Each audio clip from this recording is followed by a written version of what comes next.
Bacaan Alkitab setahun hari ini Senin 20 Juni 2022, 1 Raja-Raja 10-11 dan 2 Tawarik 9. 1 Raja-Raja 10. Ketika negeri Syeba mendengar kabar tentang Salomo berhubung dengan nama Tuhan, maka datanglah ia hendak mengujinya dengan teka-teki.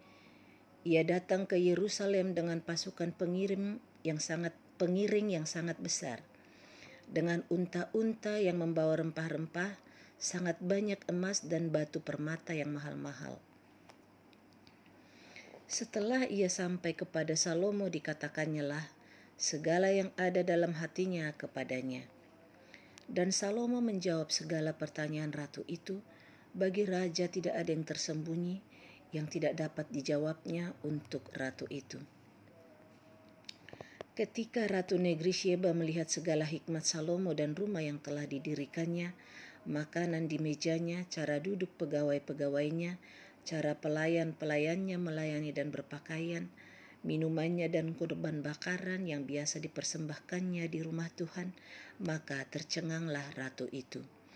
Dan ia berkata kepada raja, "Benar juga kabar yang kudengar di negeriku tentang engkau dan tentang hikmatmu. Tetapi aku tidak percaya perkataan-perkataan itu sampai aku datang dan melihatnya dengan mataku sendiri. Sungguh setengahnya pun belum diberitahukan kepadaku. Dan mahal hikmat dan kemakmuran, engkau melebihi kabar yang kudengar. Berbahagialah para istrimu, berbahagialah para pegawaimu ini yang selalu melayani engkau dan menyaksikan hikmatmu.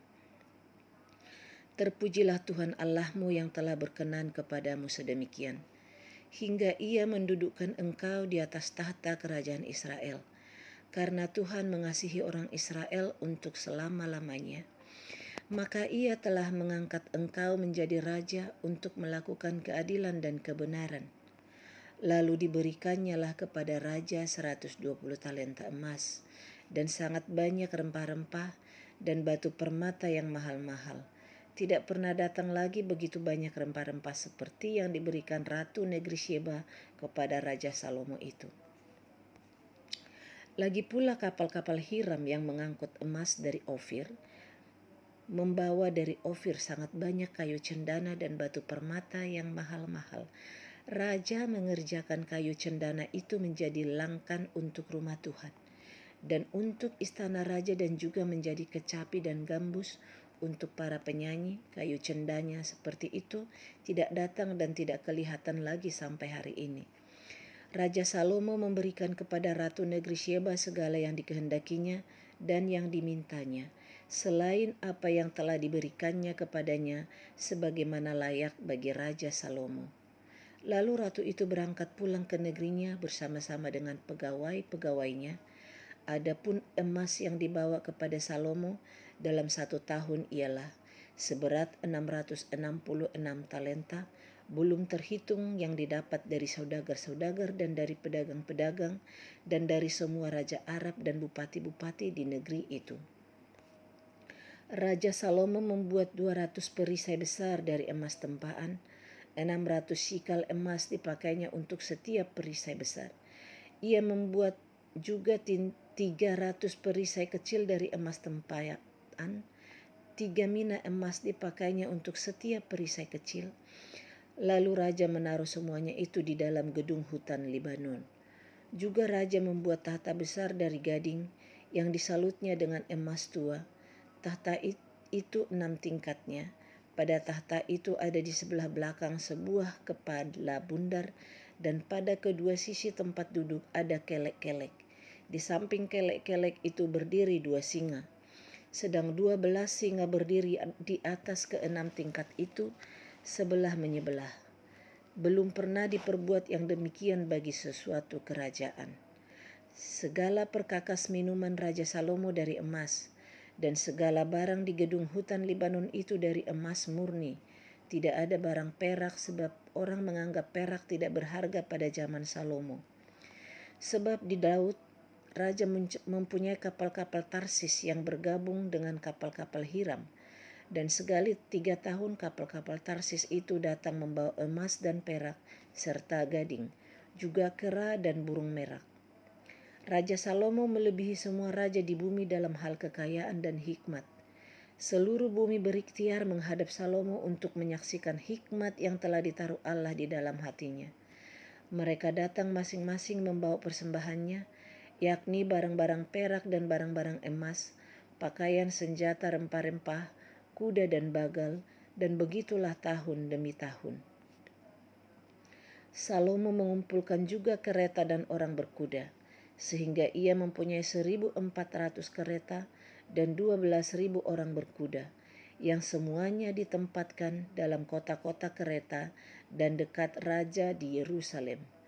Raja membuat banyaknya perak di Yerusalem sama seperti batu dan banyaknya pohon kayu aras, sama seperti pohon ara yang tumbuh di daerah bukit. Kuda untuk Salomo didatangkan dari Misraim dan dari Kewe. Saudagar-saudagar raja membelinya dari Kewe dengan harga pasar. Sebuah kereta yang didatangkan dari Misraim berharga sampai 600 sikal perak, dan seekor kuda sampai 150 sikal.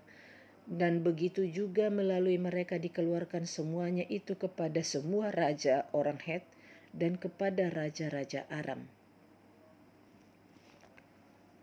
2 Raja-Raja 11. Adapun Raja Salomo mencintai banyak perempuan asing. Di samping anak Firaun, ia mencoba perempuan-perempuan Moab, Amon, Edom, Sidom, dan Het. Padahal tentang bangsa-bangsa itu Tuhan telah berfirman kepada Israel, "Janganlah kamu bergaul dengan mereka dan mereka pun janganlah bergaul dengan kamu, sebab sesungguhnya mereka akan mencondongkan hatimu kepada allah-allah mereka." Hati Salomo telah terpaut kepada mereka dengan cinta. Ia mempunyai 700 istri dan dari kaum bangsawan, dan 300 gundik. Istri-istrinya itu menarik hatinya daripada Tuhan. Sebab pada waktu Salomo sudah tua, istri-istrinya itu mencondongkan hatinya kepada allah-allah lain, sehingga ia tidak dengan sepenuh hati berpaut kepada Tuhan Allahnya, seperti Daud ayahnya. Demikianlah Salomo mengikuti Astoret, dewi orang Sidon, dan mengikuti Milkom, dewa kejijikan sembahan orang Amon. Dan Salomo melakukan apa yang jahat di mata Tuhan, dan ia tidak dengan sepenuh hati mengikuti Tuhan seperti Daud ayahnya. Pada waktu itu Salomo mendirikan bukit pengorbanan bagi Kamos, dewa kejijikan sembahan orang Moab, di gunung di sebelah timur Yerusalem, dan bagi Molok, dewa kejijikan sembahan bagi Bani Amon. Demikian juga dilakukannya bagi semua istrinya orang-orang asing itu, yang mempersembahkan korban ukupan dan korban sembelihan kepada allah-allah mereka.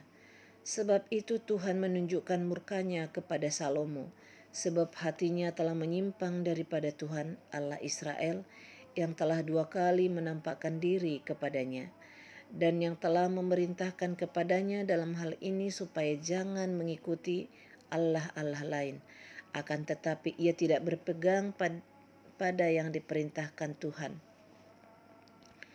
Lalu berfirmanlah Tuhan kepada Salomo, "Oleh karena begitu kelakuanmu, yakni engkau tidak berpegang pada perjanjian dan segala ketetapanku yang telah kuperintahkan kepadamu, maka sesungguhnya aku akan mengoyakkan kerajaan itu daripadamu dan akan memberikannya kepada hambamu. Hanya kepada waktu hidupmu ini aku belum mau melakukannya oleh karena Daud, ayahmu.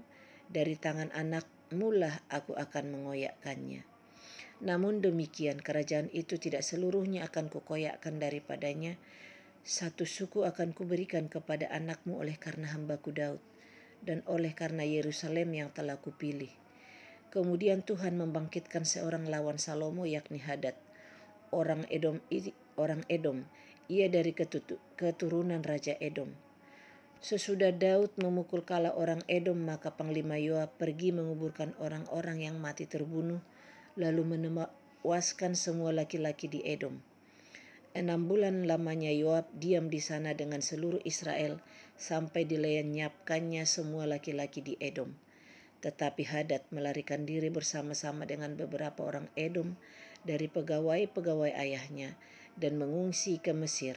Adapun Hadad itu masih sangat muda.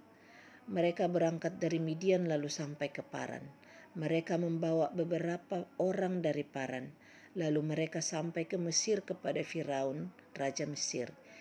Ia ini memberikan rumah kepada Hadad, menentukan belanjanya, dan menyerahkan sebidang tanah kepadanya. Hadad demikian disayangi Firaun, sehingga diberikannya kepadanya seorang istri, yakni adik istrinya sendiri, adik permaisuri Tahpenes. Lalu adik Tahpenes itu melahirkan baginya seorang anak laki-laki, Gedumbat namanya. Dan Tahpenes menyapi dia di istana Firaun, sehingga Gedumbat ada di istana Firaun di tengah-tengah anak-anak Firaun sendiri. Ketika didengar Hadad di Mesir bahwa Daud telah mendapat perhentian bersama-sama dengan nenek moyangnya dan bahwa Panglima Yoab sudah mati juga, maka berkatalah Hadad kepada Firaun, "Biarkanlah aku pergi ke negeriku." Lalu bertanyalah Firaun kepadanya, "Tetapi kekurangan apakah engkau padaku ini, maka engkau tiba-tiba berniat pergi ke negerimu?" Jawabnya, "Aku tidak kekurangan apapun. Namun demikian biarkanlah juga aku pergi. Allah membangkitkan pula seorang lawan Salomo, yakni Rezon bin Eliada, yang telah melarikan diri dari tuannya, yakni Hadadezer, Raja Joba. Ia mengumpulkan orang-orang lalu menjadi kepala gerombolan. Ketika Daud hendak membunuh mereka, maka pergilah mereka ke Damsik. Mereka diam di sana dan disitulah mereka mengangkat Rezon menjadi raja. Dialah yang menjadi lawan Israel sepanjang umur Salomo. Ia mendatangkan malapetaka seperti Hadad. Ia muak akan orang Israel dan menjadi raja atas Aram. Juga Yerobeam bin Nebat, seorang Efraim dari Jereda, seorang pegawai Salomo, nama ibunya Jerua, seorang janda yang memberontak terhadap raja. Inilah alasannya mengapa ia memberontak terhadap Raja Salomo, mendirikan Milo. Ia menutup tembusan tembok kepada Daud ayahnya. Yerobeam adalah seorang tangkas ketika Salomo melihat bahwa orang muda itu seorang yang rajin bekerja, maka ditempatkannya lah dia mengawasi semua pekerja wajib dari keturunan Yusuf. Pada waktu itu ketika Yerobeam keluar dari Yerusalem, Nabi Ahia orang Silo itu mendatangi dia di jalan dengan berselubungkan kain baru, dan hanya mereka berdua ada di padang. Ahia memegang kain baru yang di badannya, lalu dikoyakkannya menjadi 12 koyakan. Dan ia berkata kepada Yerobeam, "Ambillah bagimu 10 koyakan, sebab beginilah firman Tuhan Allah Israel. Sesungguhnya aku akan mengoyakkan kerajaan itu dari tangan Salomo dan akan memberikannya kepadamu 10 suku. Tetapi 1 suku akan tetap padanya oleh karena hambaku Daud dan oleh karena Yerusalem kota yang kupilih itu dari segala suku Israel.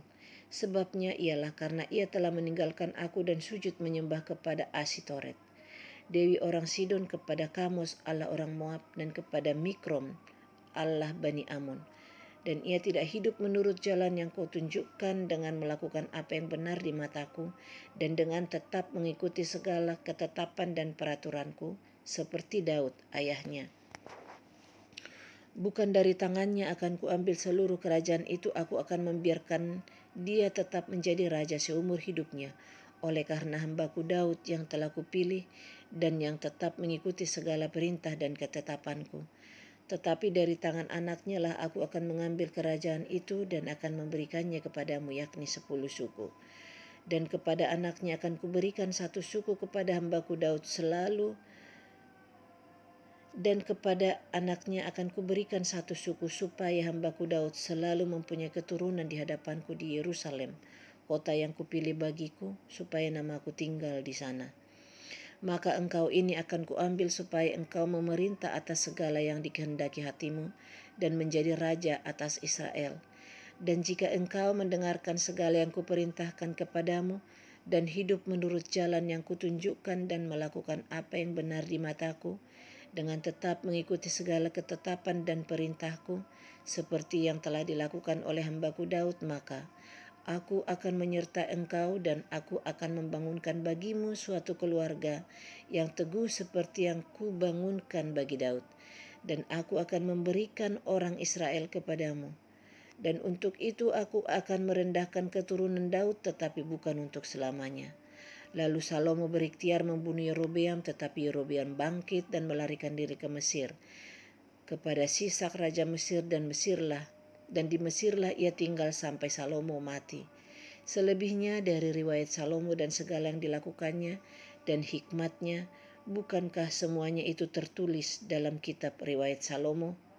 Lamanya Salomo memerintah di Yerusalem atas seluruh Israel ialah 40 tahun.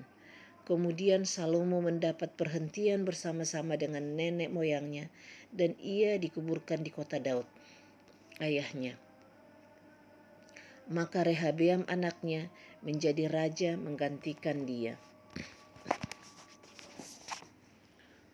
2 Tawarik 9.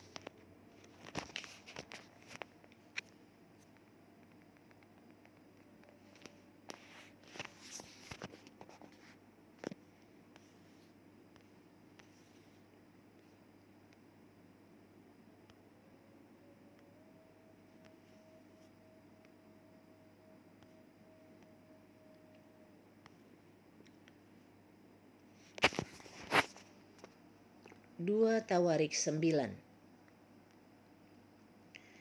Ketika Ratu Negeri Sheba mendengar kabar tentang Salomo, maka dengan pasukan pengiring yang sangat besar dan dengan unta-unta yang membawa rempah-rempah, banyak emas dan batu permata yang mahal-mahal, datanglah ia ke Yerusalem hendak menguji Salomo dengan teka-teki. Setelah ia sampai kepada Salomo, dipercakapkannya lah segala yang ada dalam hatinya dengan dia. Dan Salomo menjawab segala pertanyaan itu. Bagi Raja Salomo tidak ada yang tersembunyi yang tidak dapat dijawabnya untuk ratu itu. Ketika Ratu Negeri Sheba melihat hikmat Salomo dan rumah yang telah didirikannya, makanan di mejanya, cara duduk pegawai-pegawainya, cara pelayan-pelayannya melayani dan berpakaian, juru-juru minumannya dan pakaian mereka, dan korban bakaran yang biasa dipersembahkannya di rumah Tuhan, maka tercenganglah ratu itu. Dan ia berkata kepada raja, benar juga kabar yang kudengar di negeriku tentang engkau dan tentang hikmatmu. Tetapi aku tidak percaya perkataan-perkataan mereka sampai aku datang dan melihatnya dengan mataku sendiri. Sungguh setengah dari hikmatmu yang besar itu belum diberitahukan kepadaku, dan engkau melebihi kabar yang kudengar. Berbahagialah orang-orangmu dan berbahagialah para pegawaimu ini yang selalu melayani engkau dan menyaksikan hikmatmu. Terpujilah Tuhan Allahmu yang telah berkenan kepadamu sedemikian, hingga ia mendudukkan engkau di atas tahtanya sebagai raja untuk Tuhan Allahmu. Karena Allahmu mengasihi orang Israel, maka ia menetapkan mereka untuk selama-lamanya dan menjadikan engkau raja atas mereka untuk melakukan keadilan dan kebenaran. Lalu diberikan kepada raja 120 talenta emas dan sangat banyak rempah-rempah dan batu permata yang mahal-mahal. Tidak pernah lagi ada rempah-rempah seperti yang diberikan Ratu Negeri Sheba kepada Raja Salomo itu. Lagi pula hamba-hamba Huram dan hamba-hamba Salomo yang membawa emas dari Ofir, membawa juga kayu cendana dan batu permata yang mahal-mahal. Raja mengerjakan kayu cendana itu menjadi tangga-tangga untuk rumah Tuhan dan istana raja, dan juga menjadi kecapi dan gambus untuk para penyanyi. Hal seperti itu tidak pernah kelihatan sebelumnya di tanah Yehuda. Raja Salomo memberikan kepada Ratu Negeri Sheba segala yang dikehendakinya dan yang dimintanya, melebihi yang dibawa ratu itu untuk raja.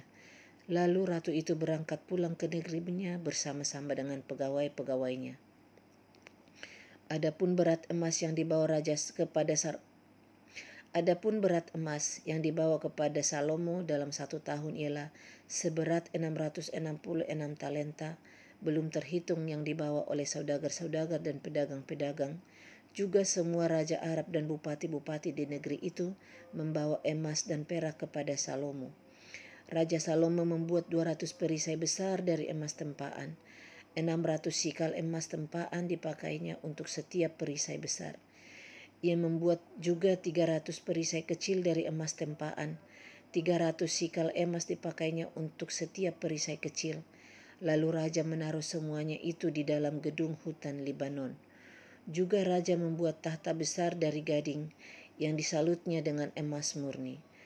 Tahta itu 6 tingkatnya dan tumpuan kakinya dari emas. Yang dipautkan pada tahta itu dan pada kedua sisi tempat duduk ada kelek-kelek. Di samping kelek-kelek itu berdiri 2 singa. Sedang 12 singa berdiri di atas ke-6 tingkat itu, sebelah menyebelah. Belum pernah diperbuat yang demikian bagi sesuatu kerajaan. Segala perkakas minuman Raja Salomo dari emas, dan segala barang di gedung hutan Libanon itu dari emas murni. Perak tidak dianggap berharga pada zaman Salomo, sebab raja mempunyai kapal-kapal yang berlayar ke Tarsis bersama-sama dengan orang-orang Huram, dan sekali 3 tahun kapal-kapal Tarsis itu datang membawa emas dan perak serta gading, juga kera dan burung merak. Raja Salomo melebihi semua raja di bumi dalam hal kekayaan dan hikmat. Semua raja di bumi berikhtiar menghadap Salomo untuk menyaksikan hikmat yang telah ditaruh Allah di dalam hatinya.